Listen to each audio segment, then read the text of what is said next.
이혼 후 15살 아들을 키우고 있습니다. 집, 학교, 학원 등에서 인간관계가 전혀 문제가 없고 착한 아이, 귀여운 장난꾸러기입니다. 그런데 학교나 학원 선생님이 말하길 아이는 똑똑한데 성적이 바닥인 것이 이상하다고 합니다. 평소 게임을 많이 하고 과거 ADHD 치료를 받은 적이 있는데 다시 치료를 받아야 할까요? 라고 질문해 주셨어요. 아들의 경우에는 딸과는 달리 자신에게 스트레스만 주어지지 않는다면 심리적인 어려움을 느끼지 않아요. 다시 말하면 부모가 싸운다던가 부부싸움을 한다던가 아니면 이혼을 하더라도 자신에게 이제 스트레스로 인식되지 않으면 큰 문제가 없다라는 것입니다. 질문에서 보면 이제 15살 아들이 인간관계에서는 전혀 문제가 없다고 했는데 문제가 없다라는 것은 어떻게 보면 집이나 학교, 학원 등에서 인간관계가 편하다는 것을 알 수가 있어요. 집에서 엄마가 크게 간섭을 하지 않거나 이제 학교나 학원에서도 하라는 대로만 하면 되기에 딱히 이제 스트레스 받을 일이 없는 것입니다. 그렇기에 엄마가 볼 때는 아들의 크게 문제가 없이 그냥 착한 아들로 느껴집니다. 그런데 이제 학교나 학원에서 아들에 대해 똑똑한 아이인데 성적이 바닥인 것이 이상하다고 하면서 아들의 문제를 듣게 되었을 적에 혹시 이혼 때문에 아들이 이제 심리적으로 어려움을 겪는 건 아닐까? 아니면 예전에 ADHD 이제 치료를 받은 이력이 있는데 이것 때문에 그런 것은 아닐까 하면서 엄마는 이제 이런저런 생각을 할 수가 있겠죠. 하나 이거는 이상한 것이 아닙니다. 아들이 이제 공부에 집중을 하지 않기 때문에 나타난 결과인 것이죠. 아들이 게임을 많이 한다고 했어요. 이제 공부에 집중하는 시간보다 이제 게임에 몰입하는 시간이 훨씬 더 많은 것이겠죠. 공부에 집중한 후 남은 시간에 이제 게임을 하는 것이 아닌 게임에 집중이 되어 있어서 공부를 중요하게 생각하지 않는다는 것입니다.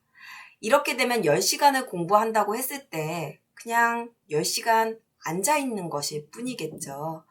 이제 엄마는 아들이 학교와 학원에 잘 다니고 있기에 아들이 잘하고 있다고 생각할 수 있습니다.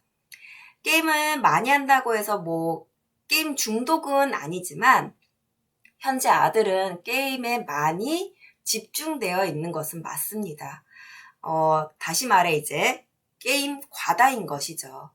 아들이 공부에 집중을 하려면 결국은 게임 시간을 줄여야 하는데 이때 게임하는 시간을 줄이겠다고 강제적인 방법으로 게임을 못하게 할 경우에는 아들은 이제 스트레스 처리하는 능력이 아직은 없기에 자칫 아들이 이거를 감당하지 못하고 이상 행동을 할 수도 있어요. 그렇기에 이제 강제적이지 않으면서 아들에게 스트레스 처리 능력을 만들어주는 것이 필요하겠죠.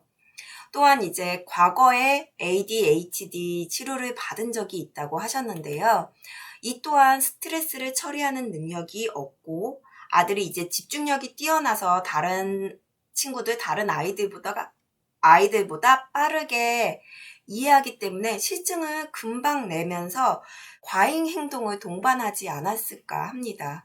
이것을 이제 어른들의 관점으로 봤을 적에는 ADHD, 즉 과잉 행동 장애라고 판단하지는 않았을까 싶어요. 그래서 어쩌면 아들은 ADHD가 아닐 가능성이 높지 않을까 싶습니다. 결국 아들은 스트레스를 처리하는 능력이 아직은 없고 스트레스에 많이 취약한 것입니다. 어머니께서 다른 것보다도 아들에게 스트레스를 주지 않으면서 공부나 다른 것에 몰입할 수 있도록 전환하는 방법을 생각해 보면 어떨까 합니다. 이때 가장 중요한 것은 아들의 스트레스 처리 능력인데요. 아들의 나이에 맞는 스트레스 처리 능력을 엄마가 일상생활에서 자연스럽게 만들어준다면 아들은 엄마를 통해서 스트레스 처리 능력을 만들게 되면서 스스로 게임을 줄여가고 그리고 공부나 다른 것에 집중하면서 이제 건강한 심리를 갖고 성장해 나가지 않을까 합니다. 자녀 심리 발달 단계에 맞는 스트레스 처리 능력을 만들어주는 것에 대해서 좀 더 자세하게 알고자 하신다면 마더 테라피 홈페이지를 참고하시기 바랍니다.